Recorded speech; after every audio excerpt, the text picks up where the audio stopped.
The ship came out of hyperspace with a groan. Metal plates rattled against each other. Somewhere deep in the engine room, a pipe hissed steam. The vessel was old, tired, and held together by patches and prayers. Her name was the Times Pale Horse Asterisk, and she had seen better days. Captain Jack Morrow stood at the bridge window and looked out at the massive space station ahead. Nexus Station hung in the darkness like a metal flower, its arms stretching out in every direction. Ships of all sizes moved around it. Sleek warships with polished hulls, massive cargo haulers painted in bright colors, trading vessels from 100 different worlds, and among them all, the Times Pale Horse Times looked like a piece of garbage floating in a palace. Nexus Station Control, this is the human vessel Times Pale Horse Times requesting docking clearance, said Lucy Grant, the young pilot sitting at the front console. She was 26 years old, with short brown hair and quick hands. She had been flying ships since she was 16. The response came back in a cold, hissing voice. Human vessel, you are cleared for docking bay 47. The lower section. Try not to leak fuel on our floors. Laughter followed. It was not human laughter. It clicked, and hissed, and rumbled from multiple alien throats. The channel was open, and everyone near the station had heard the insult. Lucy's face turned red. Her fingers tightened on the controls. Captain, did you hear that? Jack nodded slowly. He was a tall man in his 40s with gray appearing at his temples. His eyes were calm, almost tired. I heard it. Take us in. But I know what they did. Take us in. The Times Pale Horse Times moved toward the station. As she passed the outer ring, a massive warship crossed her path. It was a Valith destroyer, covered in dark scales of armor.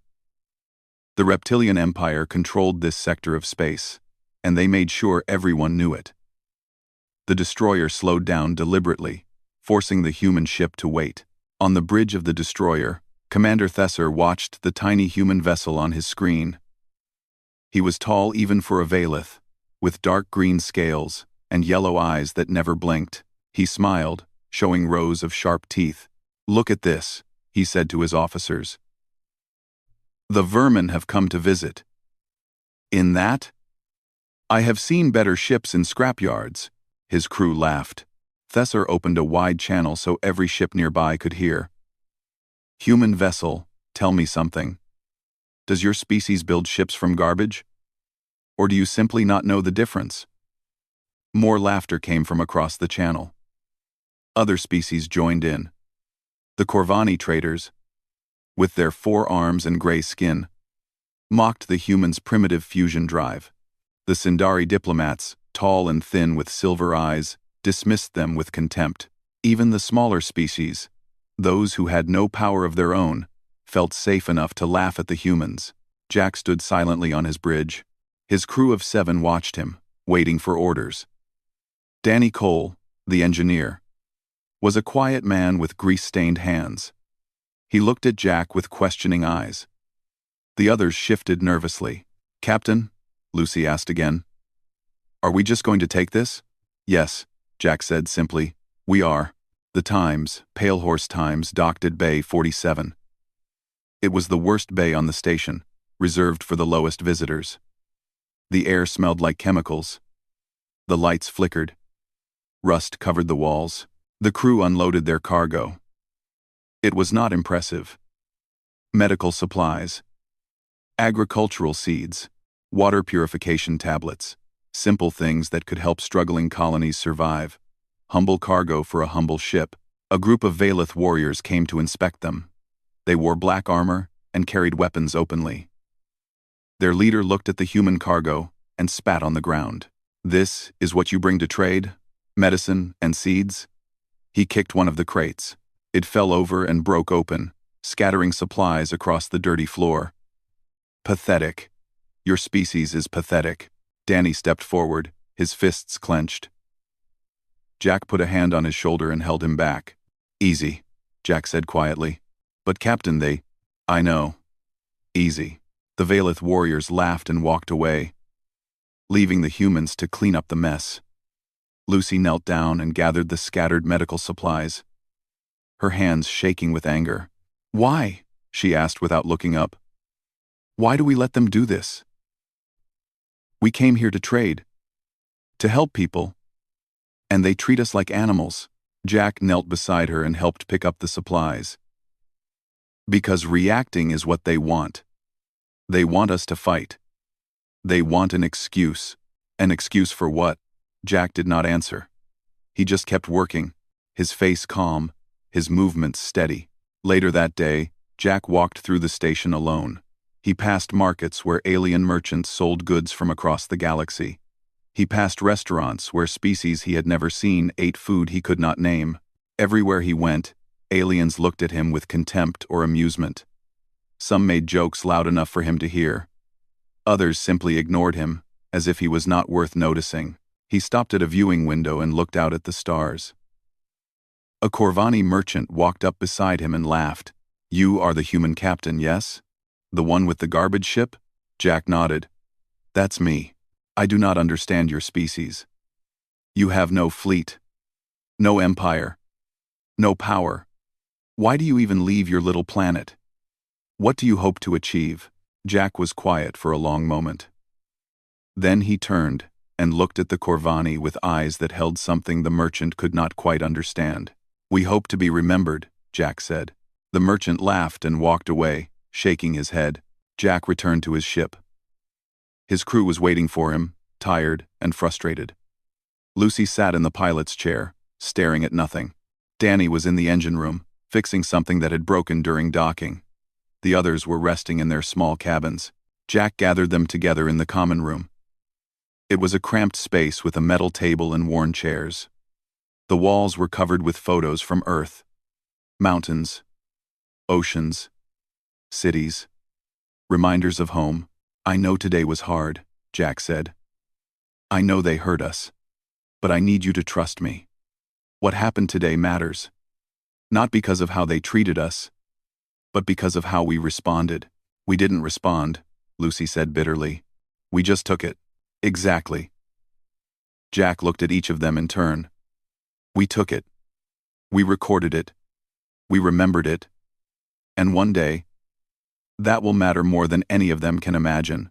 The crew did not understand. But they trusted their captain. And so they waited. Outside, the galaxy continued to spin. Ships came and went. Empires rose and fell. And the small, battered human vessel sat in the worst docking bay on the station, holding its silence like a promise. 3 days passed on Nexus Station.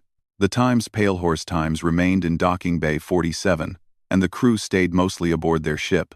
Going outside meant facing more insults, more laughter, more reminders that humans were considered the lowest species in this part of the galaxy. Then word spread through the station that something important was happening. A council meeting had been called. Representatives from every major species would gather in the great chamber at the station's center. Such meetings were rare, and they usually meant something big was about to happen. Jack heard the news and made a decision. He put on his cleanest uniform, a simple gray jacket with the Earth symbol on the shoulder, and walked to the council chamber. The guards at the door were Valith. They looked at him with disgust. "Humans are not welcome here," one of them said. "The meeting is open to all species with trading rights on this station." Jack replied calmly. "We have trading rights. I am entering." The guards looked at each other.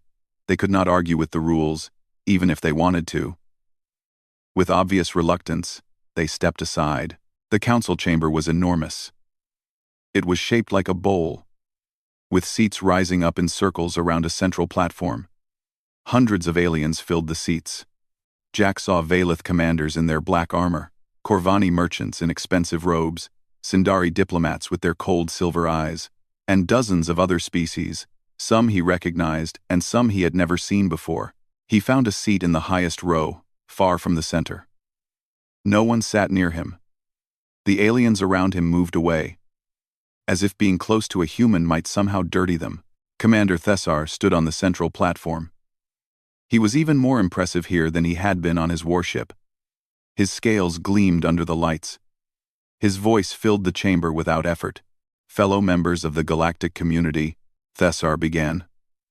The Valeth Dominion has been patient. We have watched the frontier systems for many cycles. We have given the lesser species there every chance to accept our protection, to join our empire peacefully. They have refused. He paused and looked around the chamber. Most of the aliens nodded in agreement. Some looked nervous, but said nothing. Therefore, the Valeth Dominion announces our intention to cleanse the frontier. The systems of Kylos, Merath, and Sindor will be brought under our control. Those who resist will be eliminated.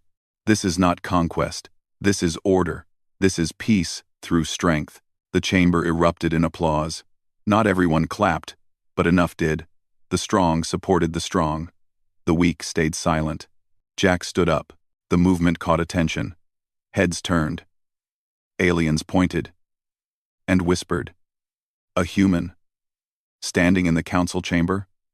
This was entertainment they had not expected. The chair recognizes the human representative, said the council moderator, a thin alien with blue skin. There was amusement in his voice. You have 3 minutes. Please try to be brief. Jack walked down the steps toward the central platform. The chamber grew quiet. Every eye watched him, some with curiosity, most with contempt. He reached the platform and stood where Thessar had stood moments before. The Valeth commander remained nearby, watching with a smile on his reptilian face. My name is Jack Morrow, he said. His voice was calm and steady. I am the captain of the human vessel Times Pale Horse **. I am here to deliver a message from Earth. Laughter rippled through the chamber. Thessar shook his head. A message from Earth, Thessar repeated. The tiny planet at the edge of nowhere. What message could possibly matter to us? Jack ignored him. He looked around the chamber, meeting the eyes of every species he could see. Humanity has watched, he said. We have watched for a long time. We have seen what the Valeth Dominion does to those who cannot defend themselves. We have recorded every attack, every massacre, every act of cruelty against innocent species. The laughter died down. Something in Jack's voice made the aliens uncomfortable, though they could not say why. We do not ask for respect, Jack continued. We do not ask for power or territory. We ask only this. Abandon your campaign against the frontier worlds. Return to your borders. Leave the peaceful species of Kylos, Merath, and Sindor alone. Silence hung in the chamber for a long moment.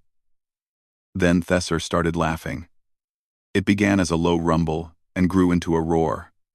Soon, the entire chamber was laughing again. This is wonderful, Thessar said, wiping tears from his yellow eyes. The vermin are giving us orders. Tell me, human, what will you do if we refuse? You have no fleet. You have no weapons. You fly through space in a ship that should have been scrapped 100 cycles ago. Jack reached into his pocket. Every guard in the chamber raised their weapon. But all Jack pulled out was a small metal disc, no bigger than his palm. Danny, he said quietly. From the back of the chamber, Danny Cole stood up. He had slipped in without anyone noticing. He pressed a button on his own device. The disc in Jack's hand came to life. It projected words into the air above the platform, glowing letters that could be seen from every seat in the chamber.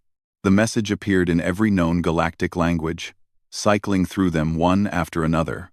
The message was simple. Humanity has asked. Humanity will remember. This is your warning, Jack said. It is the only warning you will receive. What happens next is your choice. He placed the disc on the platform and walked away. The projected message continued to glow behind him as he climbed the steps and left the chamber. Danny followed him out. The aliens sat in confused silence for a moment. Then Thessar crushed the disc under his foot, and the message disappeared. Humans, he said with disgust. All words, no teeth. The campaign will proceed as planned. The frontier will burn, and these vermin will do nothing but watch and weep. The chamber applauded again, louder this time. Jack and Danny returned to the Times Pale Horse **. The rest of the crew was waiting. "How did it go?" Lucy asked. "They laughed," Jack said. "Just like we knew they would." "Then why did we bother? Why warn them if we knew they wouldn't listen?" Jack sat down in the captain's chair and looked at the stars through the dirty window. "The warning was never for them," he said quietly. "It was for history. One day, someone will ask why this happened. They will look back at the records and see that humanity asked for peace first. We gave them a choice. We begged them to stop.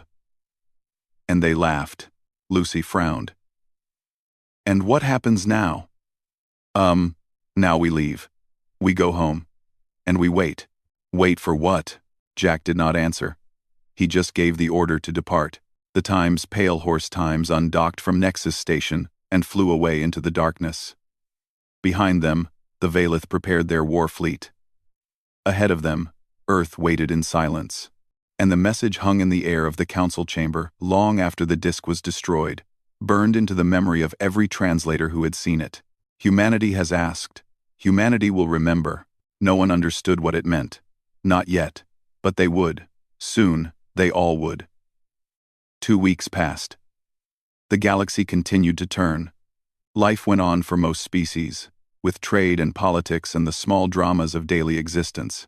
The warning from the human captain was already forgotten, just another joke to tell over drinks. But in the frontier systems, there was only fear.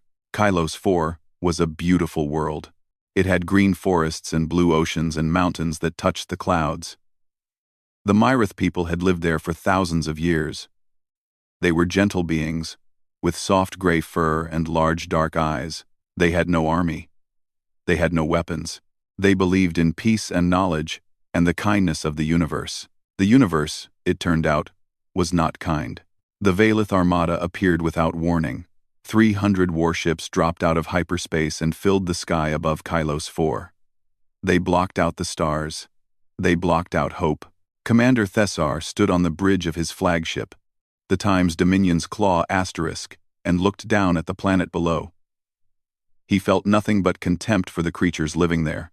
"Begin broadcasting," he ordered. His voice echoed across the entire planet, translated into the Myrith language by machines. "People of Kylos 4. You were given the chance to join the Valith Dominion peacefully. You refused. You chose to stand alone. Now you will learn what that choice costs. Surrender your leaders and your resources, or face extinction. You have 1 hour to decide." In the capital city of the Myrith, there was panic. Mothers grabbed their children and ran. Elders prayed to gods who did not answer. The government broadcast messages of peace, begging for mercy, promising to cooperate, offering everything they had. Thessar listened to their pleas and smiled. "They are afraid," he said to his officers. "Good. Fear is the first lesson." The hour passed. The Myrith had nothing to surrender except their dignity, and they gave that freely. But it was not enough for Thessar. It was never going to be enough. "Begin the bombardment," he ordered. The first missiles fell on the outer cities. Buildings that had stood for centuries turned to fire and ash in seconds. The Myrith screamed and died and screamed some more. Thessar watched it all on his screens and felt satisfaction. Then something unexpected happened. "Commander," one of his officers said with confusion in his voice, "a ship has just entered the system." Thessar looked at the tactical display. A single vessel had appeared at the edge of the system, far from the planet. It was small, battered, and completely alone. It was the Times Pale Horse Asterisk. Thessar stared at the screen for a long moment. Then he started to laugh. "The humans," he said. "They actually came. In that pathetic little ship. Do they think they can stop us? Do they think they can save anyone?" He opened a channel to the human vessel. "Captain Morrow, I remember you. You gave me a warning once. Something about humanity remembering. Tell me, what do you remember now? How does it feel to watch your peaceful friends burn?"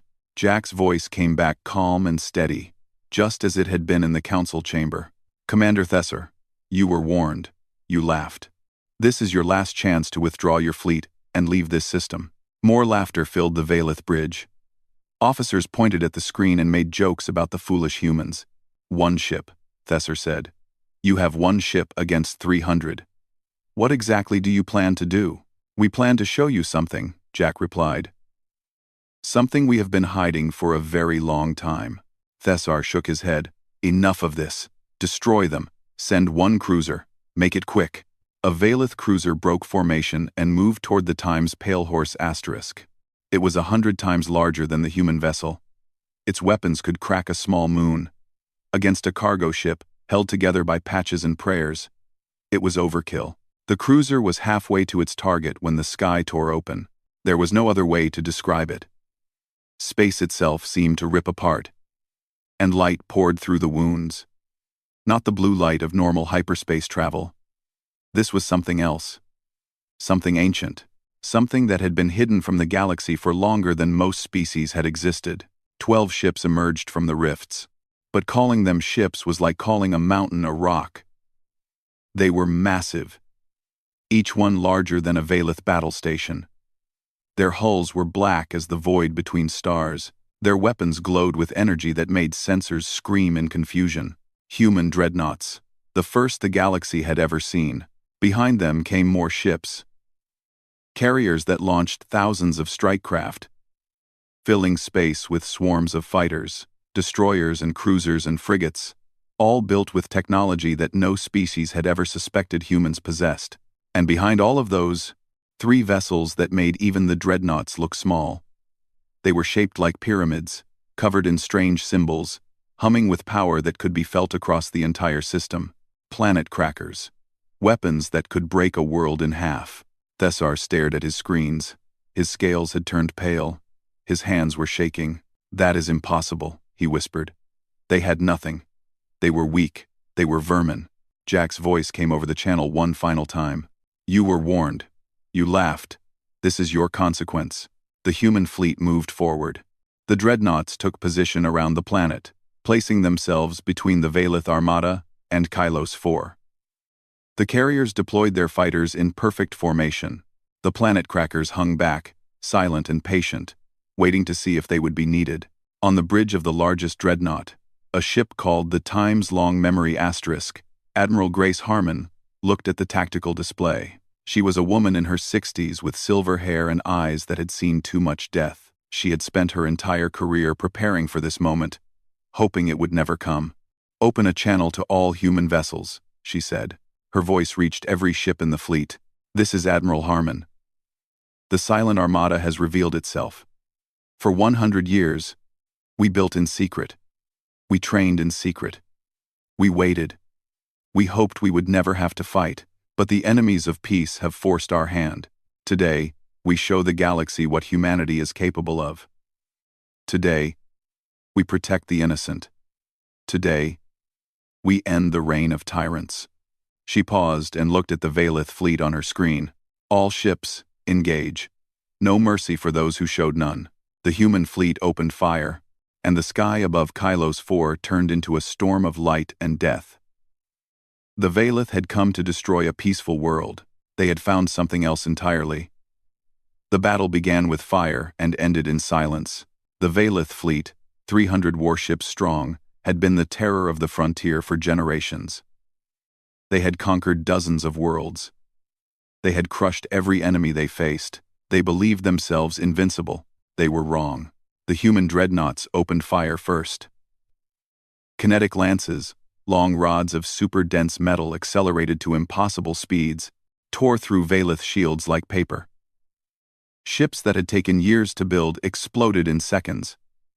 Crews that had boasted of their strength died before they could even scream.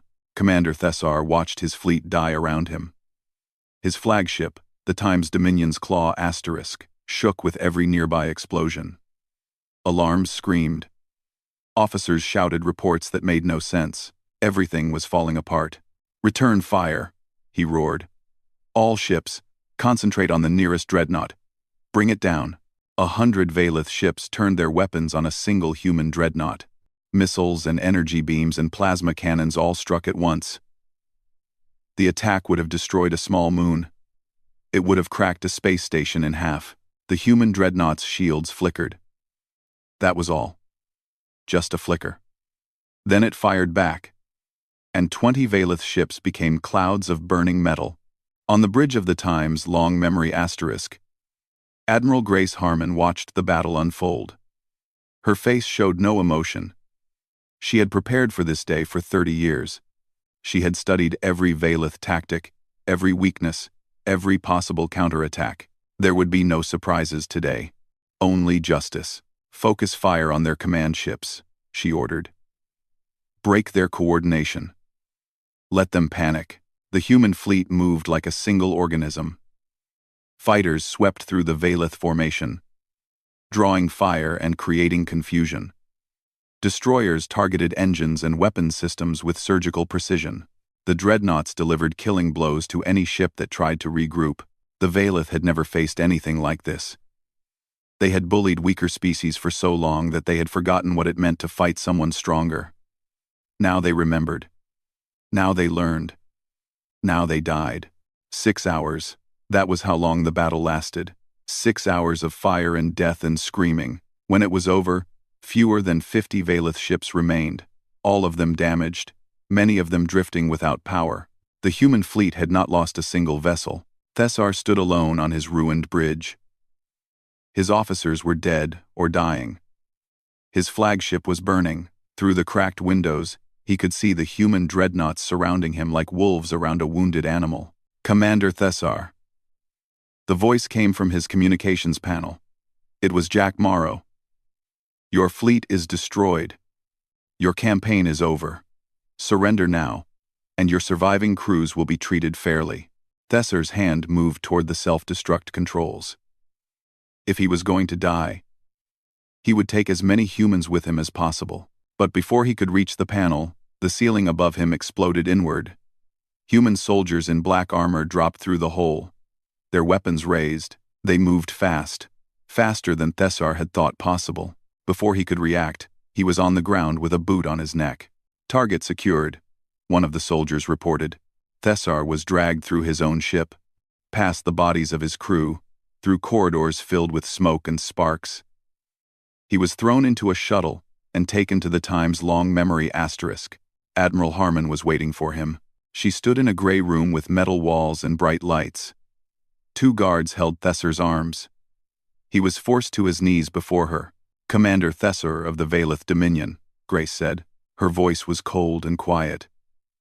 You are guilty of crimes against sentient life. The planned genocide of the Myreth people. The destruction of civilian targets. The murder of millions across the frontier systems. You cannot judge me. Thessar spat. You are humans.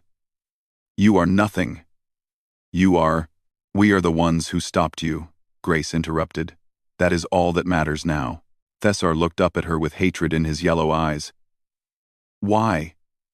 Why did you hide? You had this power all along.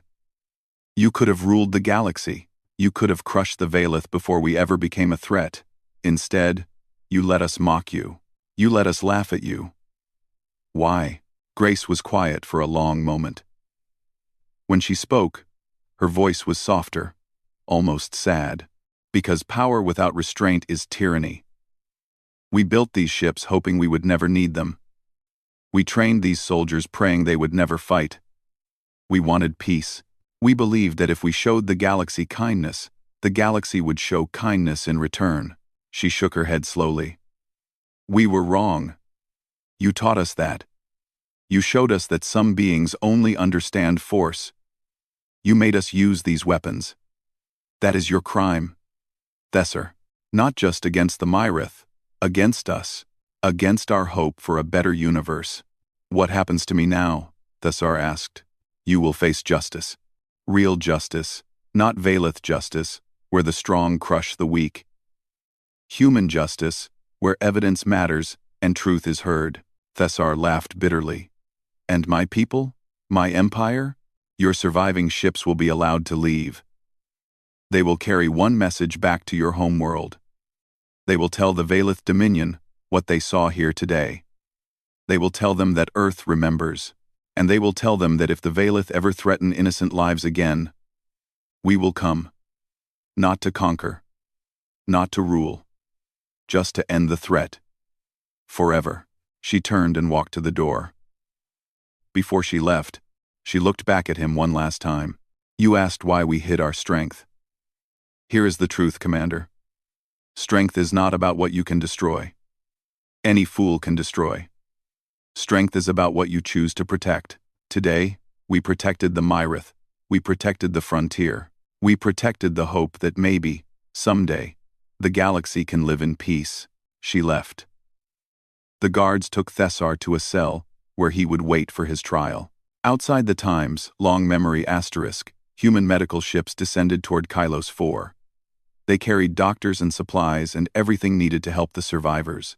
The Myrith looked up at the sky with tears in their eyes. They had expected death. Instead, they received salvation. On the surface, Myrith leaders met with human officers. They did not understand what had happened. They did not understand why the humans had come, why they had fought, why they had risked everything for a species they had never met. One of the Myrith elders asked the question that all of them were thinking. Why did you save us? We have nothing to offer you.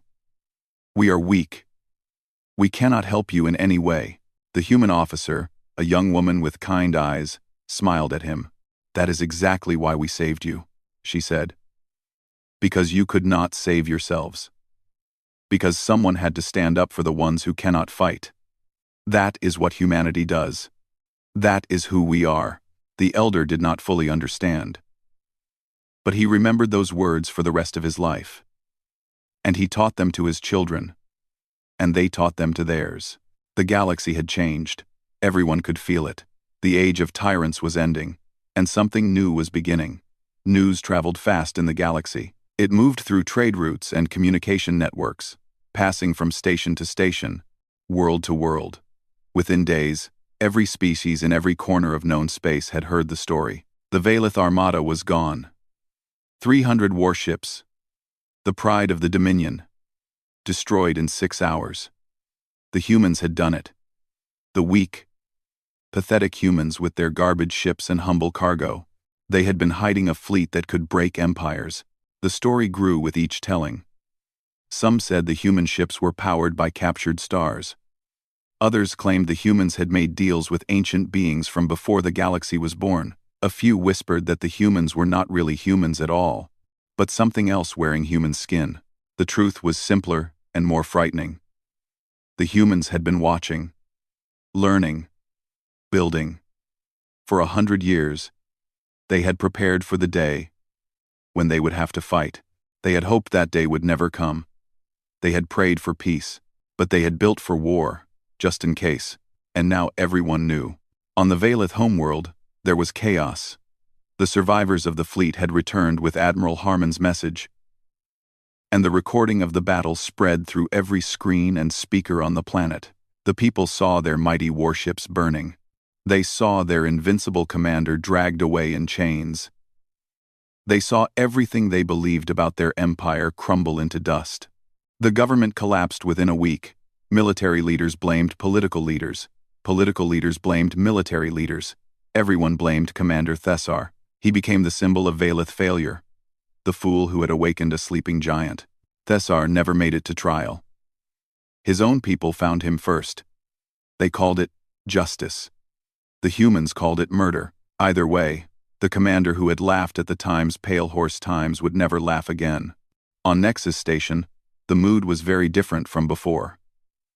The Corvani traders who had mocked the human fusion drive now sent envoys to Earth, begging for trade agreements. They offered the best prices for human goods. They offered access to markets that had been closed for centuries. They offered anything and everything, as long as the humans would call them friends. The Sindari diplomats who had dismissed humans as irrelevant now requested alliance talks. They spoke of shared values and mutual respect, words they had never used before. Their silver eyes held fear now instead of contempt. Even the smaller species, those who had laughed along with the powerful because they were afraid not to, changed their tune. They sent messages of congratulations and support. They pretended they had always believed in humanity. They hoped the humans would forget how they had behaved before. The humans did not forget, but they chose to forgive. 3 months after the Battle of Kylos IV, Earth sent a proposal to every species in the galaxy. It was not a demand for tribute or submission. It was not a threat of conquest. It was an invitation. Humanity proposed a true galactic council. Not a council where the strong dominated the weak, but one where every species had an equal voice. Every world would have representation. Every complaint would be heard. Every conflict would be resolved through discussion, not destruction. The Silent Armada would serve as the peacekeeping force. Not to rule, but to protect. Any species that attacked another without cause would face human justice. Any tyrant who tried to conquer innocent worlds would find the dreadnoughts waiting for them. It was a strange offer. The galaxy had never seen anything like it. Power was supposed to be used for conquest. That was how things worked. That was how they had always worked.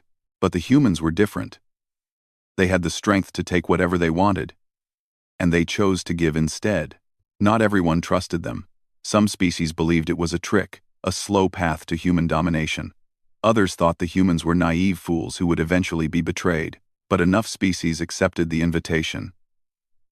Enough worlds joined the new council, and slowly, very slowly, the galaxy began to change. A year after the battle, Captain Jack Morrow retired from military service. He had been offered promotions and honors and positions of power. He refused them all. He had never wanted to be a hero. He just wanted to fly his ship. The Times, Pale Horse Times, was still held together by patches and prayers. The military had offered to replace it with something new and shiny. Jack had laughed and said, "No. This ship had character. This ship had history. This ship had been there when the warning was given, and she had been there when the warning was answered." Lucy stayed on as his pilot. She was older now, wiser, less angry at the universe. She understood what Jack had been teaching her all along. Patience mattered. Restraint mattered. The choice not to fight was sometimes braver than the choice to draw weapons. Danny stayed too, keeping the engines running with skill and love. The Times, Pale Horse Times, groaned and rattled and leaked steam. But she flew. She always flew. They returned to cargo hauling, medical supplies and agricultural seeds and water purification tablets. Humble cargo for a humble ship.